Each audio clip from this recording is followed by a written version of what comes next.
आज हम सीखेंगे इमिग्रेशन के वो आम सवालात और जवाबात जो अक्सर एयरपोर्ट पर पूछे जाते हैं। ये वीडियो आपको इंग्लिश के मुख्तसर मुकालमे सीखने और प्रैक्टिस करने में मदद करेगी। तो आइए शुरू करते हैं। आपके आने का मकसद क्या है? What is the purpose of your visit? मैं यहाँ सयाहत के लिए आया हूँ। I'm here for tourism. आप कितने दिन रहेंगे? How long will you stay?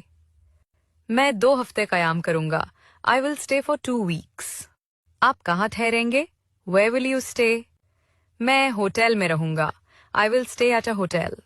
क्या आपके पास वापसी का टिकट है? Do you have a return ticket? जी हाँ, ये लीजिए। Yes, here it is. क्या आपके यहाँ कोई रिश्तेदार हैं? Do you have relatives here?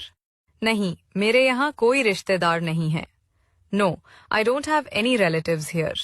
Video अच्छी लगे तो उसे शेयर करें और हाँ, मुझे फॉलो करना मत भूलिएगा।